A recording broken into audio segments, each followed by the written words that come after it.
Olá, seja bem-vinda e bem-vindo a mais um programa Humanamente que já está no ar. Você, ouvinte da Band News FM, já parou para refletir sobre a sua percepção da dor? Muitas vezes a gente escuta as pessoas dizendo que são muito sensíveis, outras que são muito resistentes. Mas qual será o mecanismo cerebral responsável por essas sensações normalmente bem desagradáveis, que ninguém gosta? E quando é que a dor e doenças mentais acabam se relacionando e são até causadoras uma da outra? Doutor Daniel Barros, sempre com a melhor análise do rádio e da mídia, da imprensa brasileira. Tudo bem, doutor? Obrigado, hein? Essa aliviou minhas dores, viu? Esse elogio, viu, Roberta? As dores Mas da as alma. dores da alma.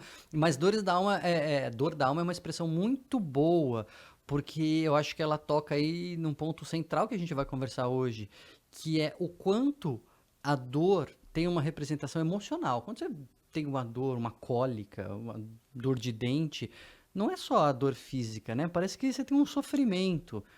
E quando você está deprimido, quando você está muito triste, parece que dói a alma. Então, será que essas coisas estão relacionadas mesmo? O sofrimento emocional, a dor física causando sofrimento emocional e vice-versa? Esse é um tema bem importante e muitas vezes é negligenciado. Então, a gente precisa se aprofundar e ajudar o ouvinte a pensar sobre isso também. E será que sempre dor é sofrimento? Temas aí bem profundos para a gente tratar. Hoje recebemos a doutora Bruna Bartorelli, médica psiquiatra-chefe do Soma, ambulatório especializado em transtornos somáticos do Instituto de Psiquiatria do Hospital das Clínicas da Faculdade de Medicina da USP. Doutora, bem-vinda, muito obrigada pela participação com a gente. Imagina, eu que agradeço o convite e a oportunidade de poder falar sobre esse tema tão importante. Doutora, para a gente introduzir um pouquinho para o nosso ouvinte, queria que você começasse falando, por favor, sobre o que são os transtornos somáticos. Então, vamos lá. Transtornos somáticos são um conjunto de diagnósticos psiquiátricos nos quais existem sintomas físicos dos mais variados, sendo que a dor pode ser um deles, e que são sintomas que causam um prejuízo muito importante para a vida da pessoa, então que levam a sofrimento, interferência na funcionalidade, ou seja, as pessoas que sofrem desses quadros acabam perdendo a capacidade de trabalhar, conviver, manter a sua vida social até, e muitas vezes também leva a uma procura excessiva por tratamentos, por exames, numa tentativa de tentar esclarecer a questão, né? O que chegar a um diagnóstico. E Porque são muitas sim. vezes são quadros. Não, perdão, Bruna, interrompi, mas é porque muitas vezes são sintomas que não são explicados ali por uma alteração local, né? Então, sei lá, a pessoa tem uma dor no braço e aí você examina o braço e faz ressonância, faz eletromiografia, faz exame de sangue, faz radiografia e não acha o problema no braço, né? Por exemplo. E aí a pessoa fica ansiosa e Sim, investiga e vai atrás e não acha o problema, a raiz do problema, né? sim, tem isso, mas a gente teve uma mudança na classificação e antigamente era necessário excluir uma causa, né, Uhum. orgânica, então não tinha uma explicação. Hoje em dia, o que a gente leva em consideração para fazer o diagnóstico é como o indivíduo lida com o sintoma, com a doença. Então a gente vê que às vezes até tem alguma coisa, né, uma lesão, Uhum. mas a intensidade dos sintomas e do comprometimento é muito fora do que a gente esperaria normalmente, Vou dar um né? exemplo aqui Então, para o com uma ouvinte. resposta ruim assim aos tratamentos e Vou ver uma evolução pior. se eu ajudo aqui, Bruna, ao ouvinte entender. Sim. Vou dar um exemplo meu e você fala se eu estou viajando muito ou se tem a ver. Muitos anos atrás, quando eu era jovenzinho, cabelos pretos e sem barba, eu extraí um dente do siso e fiquei com uma parestesia na língua. Eu tenho metade da língua que eu não sinto direito, né? E seguir a vida, fazer o quê? Paciência, eu trabalho com uma língua mais ou menos. Agora, isso tá lá. Agora, isso poderia ser uma fonte de muita aflição para mim, eu ficar investigando, eu tentar fazer intervenções, e aí eu falto no Sim, trabalho. É isso. Sim, e que não consegue engolir, não consegue falar direito, quer dizer, a coisa vai tomando uma proporção muito grande, e isso geralmente está associado a outras questões psíquicas, psicológicas, emocionais, que é a dor da alma, Mas que que nós questões chamamos. psíquicas, psicológicas e emocionais, doutora? Da onde vem essa percepção da dor? Quando que a dor é o sofrimento? Qual que é esse caminho que a nossa mente faz? Então, isso tem muitos aspectos, porque a dor algo subjetivo, então cada um percebe e sente a dor de uma maneira, e é algo não mensurável, a gente não consegue, né, medir a dor. Um aparelhinho que põe lá e diz quanto der, é a pessoa que refere, Uhum. né, quanto que é essa dor de 0 a 10, 5, 10. Então isso tem a ver com tolerância à dor, hipersensibilidade. Hoje a gente sabe que algumas pessoas realmente têm uma sensibilidade maior, e tem muitas pessoas que têm uma dor nociceptiva, que é essa que o Dr. Daniel comentou. Então, é uma dor central que não tem uma lesão e que são as mais difíceis de tratar porque não respondem aos remédios. Mas a dor muitas vezes está relacionada a questões antigas da gente, a traumas, dificuldades de expressar sentimentos. Então a gente percebe que pessoas que têm alexitimia, que é uma condição na qual a pessoa tem dificuldade, né, de expressar os sentimentos, isso se manifesta muito mais no corpo. Então são pessoas que têm tendência a ter mais questões corporais. Isso era o que chamava-se Então, de psicossomático, né, Bruna? Não sei se usa esse termo ainda, mas psicossomático vinha dessa ideia, né?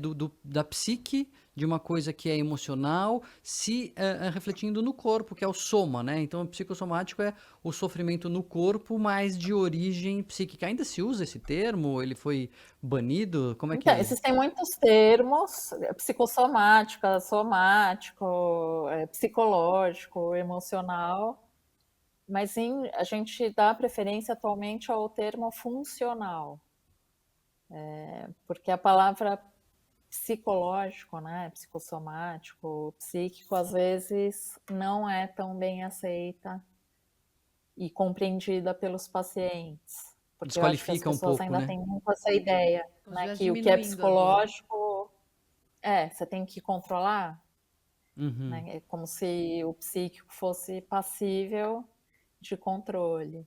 certo. Então a gente prefere o termo funcional, quer dizer, né, que existe uma alteração ali no funcionamento das vias dolorosas. Uhum. Isso vale para outras questões também somáticas.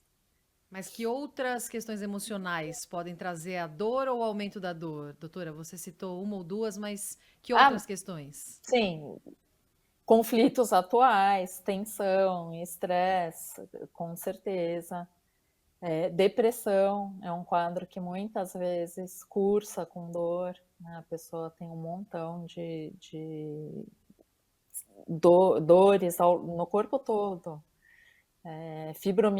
Fibromialgia é uma condição bastante prevalente também, em que o paciente apresenta dores pelo corpo todo, não é? Difusas, e que muitas vezes levam a um grande comprometimento, né? Então, eu acho que um bom parâmetro para a gente avaliar as questões somáticas e a dor é a funcionalidade, o quanto que aquilo impede, interfere no dia a dia Uhum, da uhum. pessoa.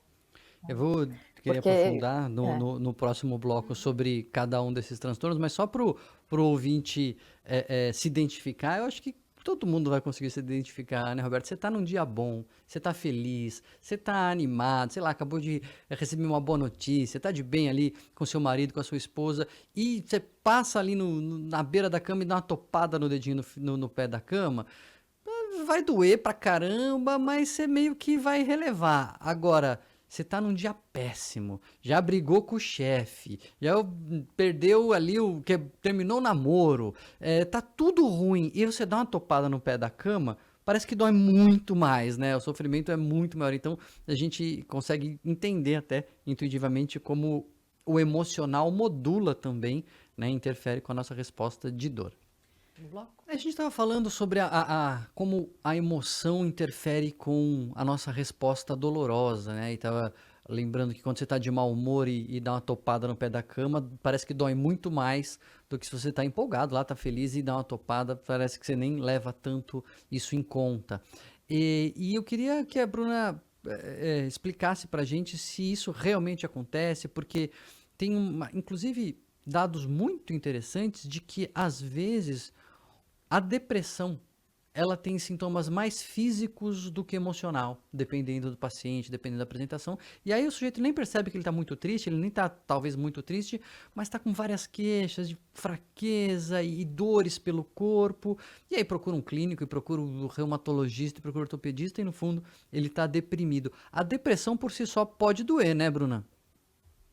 Muito, muito. E realmente alguns pacientes apresentam predominantemente sintomas físicos, e a dor é um deles, uma dor difusa, com muita fadiga, dificuldade em dormir, insônia, desânimo,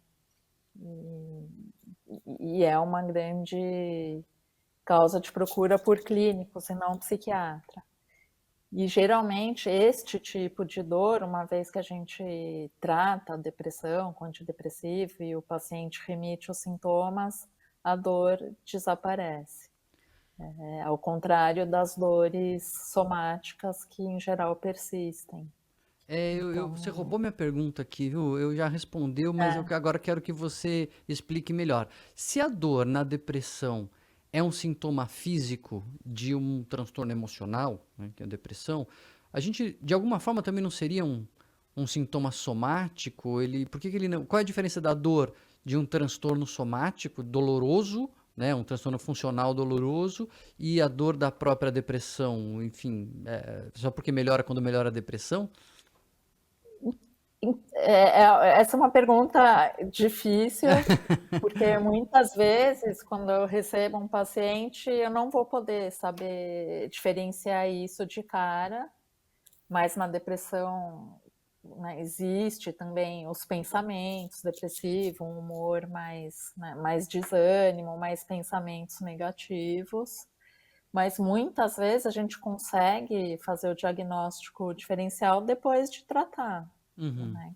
Que uma vez o humor melhorando, a pessoa vai se animando e a dor desaparece. Nos transtornos somáticos, o mecanismo é um pouco diferente.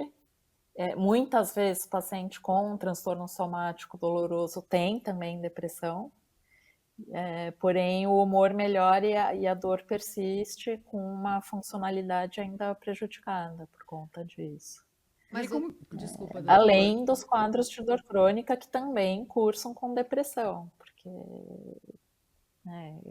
sentir dor o tempo todo, continuamente, pode levar a quadros depressivos também. Daí seria o mecanismo contrário. Era exatamente o que eu Então, ia te na perguntar, verdade, está doutora. tudo interligado. Eu ia te perguntar exatamente sobre isso, esse caminho contrário, até porque eu acho que vários ouvintes vão se identificar. Uma pessoa pode desenvolver um transtorno a partir de uma dor crônica, por exemplo, e aí quais seriam as doenças mais comuns, como identificar e ligar um alerta também, um sinal vermelho para procurar ajuda? Tá, a dor crônica comete 30% da população mundial, quer dizer, é uma proporção gigantesca, lógico que são graus variáveis, né, de intensidade de dor. Mas as pessoas que sofrem de dor crônica acabam muitas vezes desenvolvendo principalmente depressão e ansiedade. Então, né, começa a haver um comprometimento maior, a dor piora, responde pior às medicações, a pessoa começa a ficar muito ansiosa, pensando o tempo todo na dor, se vai melhorar, não vai piorar, o que está acontecendo. E isso, por sua vez, vai piorando a percepção da dor, porque quanto mais tenso a gente fica e mais alerta, a tendência é que isso piora. Então a gente acaba entrando num ciclo de ansiedade, depressão e assim por diante. A tensão piora a dor, então. Piora, né? Porque você fica mais ligado naquilo, Com tá prestando certeza. mais atenção naquilo e aquilo vai ficar mais importante, né? E é por isso, inclusive, o Bruno, aqui idealmente, né, nos centros de tratamento de dor, sempre tem que ser multidisciplinar, né? Porque você vai ter alguém ali, sei lá, mais especialista nas medicações para dor, nas analgesias, mas vai ter que ter um fisioterapeuta e vai ter que ter um psicólogo e um psiquiatra, porque o adoecimento emocional, ele é tão comum e ele também, como você falou, se torna um círculo vicioso, né? A pessoa fica mais deprimida, com depressão dói mais, por doer mais fica mais deprimida, e se você não atua por todas as frentes, é difícil de tirar a pessoa desse círculo vicioso, né? Sim, a gente usa uma abordagem interdisciplinar, de fato, com uma equipe de profissionais, psicólogos, acupuntura, terapia corporal, fisioterapia, tem que ser um tratamento em conjunto, no qual todas essas pessoas também se comunicam e conversam sobre o caso e atuam todos numa mesma direção, Agora, porque senão a tendência é cronificar. quando a dor é somática, né? Então a gente voltando agora pro antigo psicossomático ou para dor funcional, né? O transtorno doloroso funcional, vamos dizer que tem uma lesão muito pequena ou nem tem lesão ali física por trás daquela dor, é resultado de um sofrimento na alma que se manifesta no corpo, né? Traduzindo aqui de uma maneira mais poética e literária, mas é uma dor ali emocional que está se manifestando no corpo. O tratamento, ele vai ser principalmente psiquiatria e psicologia, ou também podem entrar essas outras abordagens mais físicas? Então, analgésicos e fisioterapia, eles também podem ajudar na dor, mesmo ela sendo de origem psicossomática, vamos dizer, Sim, da alma. da alma. Eu acho que, primeiro de tudo, essa diferenciação desses dois tipos de quadro é fundamental porque vai determinar o tratamento. Porque a gente sabe que a dor somática não responde a medicações. Uhum. Então, você pode dar morfina, né? Todos aqueles anti-inflamatórios, corticoides, infiltração, procedimentos cirúrgicos. Isso não resulta em melhora do quadro. E o que a gente vê muito são iatrogenias, por vezes, ou seja, muitas vezes na tentativa de melhorar a dor do paciente, tratar, o médico acaba realizando ali procedimentos que não resolvem e podem prejudicar. E para esses casos, a psicoterapia e as outras abordagens não farmacológicas são fundamentais, né? Então, a terapia corporal tem uma resposta incrível para melhorar a dor, acupuntura, mindfulness, meditação. Então, a gente sempre dá preferência aos tratamentos não farmacológicos Vamos ver e a psicoterapia. Vamos ver se o nosso tema de sempre aparece aqui, hein, Roberta? Será? Será? Atividade física ajuda também, Bruna? Sempre, Aí, tá vendo? sempre. Não Atividade falha, não tem física humanamente que a gente não é fale de sempre, atividade sempre. física. Mas Então a gente ajuda de também verdade, tenta né? estimular. É que é muito difícil no início do Claro. tratamento, porque o paciente chega com a expectativa que a gente dê um remédio que resolva a dor. Então, muitas vezes o discurso é: enquanto não tirar minha dor, eu não posso fazer nada. Então, não dá para fazer fisioterapia, não dá para fazer caminhada. E o que a gente faz muito mais é ir melhorando a funcionalidade e estimulando a atividade, apesar disso. É o Então, a contrário, né? questão é de uma melhor convivência com a dor. É. Doutora Bruna, a gente estava conversando sobre esses caminhos para entender a dor do paciente, né? Essa percepção de dor, se ela está ligada a algum quadro mental. Mas esse caminho deve ser difícil também, muitas vezes, até o médico entender e chegar nesse perfil nesse tratamento, você explicou para a gente que as dores somáticas, por exemplo, os medicamentos não costumam funcionar, precisa de uma abordagem terapêutica e outros tipos, até de fisioterapia, acupuntura e tudo mais. Como que é esse caminho até o médico entender de fato qual é a origem daquela dor e que muitas vezes não é uma doença corporal? Essa pergunta, assim, infelizmente, o percurso às vezes é muito longo. Então, né, às vezes a pessoa passa ali anos pulando de médico em médico, fazendo investigações para tentar achar uma causa para aquela dor, e isso muitas vezes leva a procedimentos, condutas desnecessárias. E existem alguns sinais que são muito indicativos de uma dor somática. Então, eu acho que a primeira coisa que chama a atenção é a maneira, né, a preocupação que o paciente tem com aquela dor, o grau de incapacidade que ela gera e alguns sinais que lembram muito a fibromialgia. Então, por vezes, muitas queixas de fadiga, né? E é uma fadiga muito importante, um cansaço assim realmente incômodo e persistente. Queixas de memória, então o paciente fala que tem lapsos, muitas questões com insônia, dificuldade em dormir, alterações do humor, como eu já falei previamente. E outra coisa comum que deve chamar a atenção é a questão de hipersensibilidade a efeitos colaterais.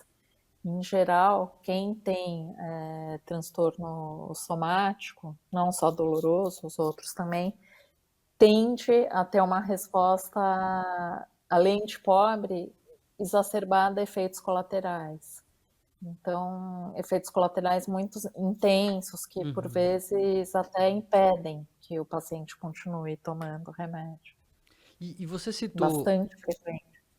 você citou no meio do caminho aqui a fibromialgia, né, Bruno? Eu queria entender um pouco a visão do ponto de vista psíquico, né, da fibromialgia, porque ela é interessante, ela é um diagnóstico reumatológico, né, quer dizer, um diagnóstico de um transtorno doloroso por si só, mas os sintomas da fibromialgia, quando você vai ver os critérios, tem um monte de coisa que tem a ver com depressão, né, esquecimento, sensação de cansaço, e a depressão também tem dor, então às vezes parece que a fibromialgia anda de mão dada, né, com a depressão. Eu já vi estatísticas falando que mais de 50%, quase às vezes até 80% das pessoas com fibromialgia Sim. também têm sintomas depressivos. E por outro lado também parece um pouco soa, né, ou tem semelhanças com os próprios transtornos dolorosos funcionais, né, porque você não encontra ali uma alteração física. Como que a fibromialgia fica nesse espectro, vai da depressão com dor de um lado, a dor somática de outro e a fibromialgia no meio? Como que se aborda isso, né? Há muita controvérsia, se for perguntar para um reumatologista, né, existe o diagnóstico. Para nós, especialistas nos transtornos somáticos, grande parte dos quadros de fibromialgia são transtornos somáticos dolorosos. Assim como na medicina existem um montão de quadros, que cada especialidade dá o seu nome, mas que são quadros somáticos dolorosos, né? Por exemplo, cistite intersticial, vulvodínia, dor regional complexa, cada especialidade ali acaba denominando. O que a literatura diz que 25%, pelo menos, dos quadros de fibromialgia também são transtornos sintomas somáticos. Pela maneira como a pessoa vivencia a dor, o prejuízo e a incapacidade. Então, eu acho que talvez na prática clínica a gente não consiga separar como nos livros as coisas. Está tudo interligado, a depressão, fibromialgia, transtorno somático, questões neurológicas, orgânicas também. Então, E no fundo, independe se você é reumatologista ou psiquiatra ou médico da dor, anestesista, no fundo o importante num um paciente com fibromialgia, por exemplo, o foco do tratamento vai ser a recuperação funcional, né? Você tem que fazer com que a pessoa consiga viver apesar daquilo e vivendo aquilo diminui. No fundo, a abordagem tem que ir por esse caminho, né? Porque você não vai conseguir mitigar ou, né, resolver 100% a dor em boa parte dos casos, né? Muitas vezes não, e acho que isso tem que ser muito conversado com o paciente, porque é uma expectativa dele, óbvio, porque você está incomodado, está com dor, você quer que aquilo pare, Claro. mas a gente precisa tomar muito cuidado, porque realmente, se o foco for eliminar a dor, muitas vezes a gente não vai ser bem sucedida e ainda pode, sem querer, acabar prejudicando o paciente. Então, E tem um outro dado também muito interessante, né, Bruna? Que no final das contas, o antidepressivo também melhora a dor, né? A gente vê isso, por exemplo, enxaqueca. Muitas vezes o tratamento é antidepressivo, ele faz a prevenção da enxaqueca. Fibromialgia, tratamento com antidepressivo. Alguns tipos de dores neurais, né? Dores assim de origem de problemas nos nervos periféricos, antidepressivo. Então, tem uma relação mesmo ali com as dores da alma e as dores físicas, né? A gente não tem como escapar disso. Então, eu acho que uma grande mensagem para nós é sempre olhar para a pessoa como um todo, né? Não olhar só para a dor e não olhar só para o emocional. Tem um problema emocional, você tem que perguntar sim, sobre dores, e tem dores, você tem que perguntar sobre a vida emocional da pessoa, né? sempre, são coisas indissociáveis, né? Acho que talvez a medicina acabou dividindo muito mente e corpo por uma questão mais didática, mas nós somos mente e corpo, né? É algo indissociável, inseparável, que tem que ser visto como um todo, sempre. E doutora Bruna, para a gente começar a encerrar, conversando com uma especialista como você, a gente fica pensando, tem como lidar melhor com as dores físicas? Existem treinamentos mentais? O que você poderia deixar assim de mensagem final para o nosso ouvinte? Claro, sempre há esperança, há maneira de melhorar isso. E isso envolve vários tipos de técnica, mindfulness, terapia corporal. A gente faz um trabalho no ambulatório de eutonia, que é um tipo de terapia corporal que trabalha com o equilíbrio do tônus. Então, muitos pacientes com dor crônica têm um tônus, uma tensão constante, e conseguir, né, aprender a regular isso, a respirar melhor, ter uma percepção melhor do próprio corpo, faz toda a diferença.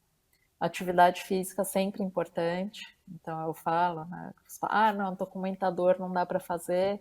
Eu falei, tá com dor sem fazer, se fizer, melhor.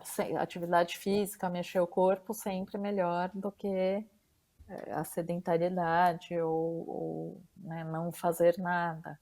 Porque muitas pessoas às vezes deixam de fazer coisas básicas do dia a dia mesmo, que é, né, arrumar a casa, cozinhar, e passam os dias na cama.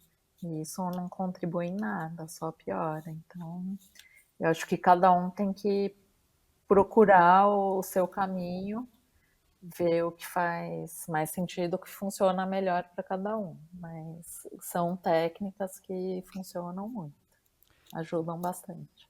E tem uma coisa muito poderosa também, viu, Roberta? É que são as histórias que a gente conta pra gente mesmo, né? As narrativas sobre as nossas experiências e sobre os nossos sofrimentos. Eu sempre dou exemplo que ninguém escolhe arrancar o dente sem anestesia, mas tem mulheres que escolhem ter o parto sem anestesia. Por quê? Porque tem uma história por trás, tem um significado. Né? O atleta que tem uma dor e treina e supera a dor, ele enfrenta aquela dor e às vezes aquilo é até um. A dor uma medalha que ele tem, né? Então, se a gente consegue contar uma história, puxa, eu tô aqui com a fibromialgia, isso acaba comigo, mas eu consigo, apesar disso, pegar meu filho no colo e levar, isso pode também, enfim, inserir a dor numa outra narrativa e ajudar a pessoa a seguir em frente, apesar de, né? A dor como superação. Doutora Bruna, adoramos a conversa, o bate-papo por aqui. Muito obrigada pela sua participação. Volte sempre. Bom trabalho, até mais. Obrigada. Eu que Valeu, Bruna, agradeço. um beijo. Voltamos na semana que vem. Obrigada, doutor. Até lá, sempre um prazer, só aprendendo aqui. É sempre. Até semana que vem, gente. Um beijo.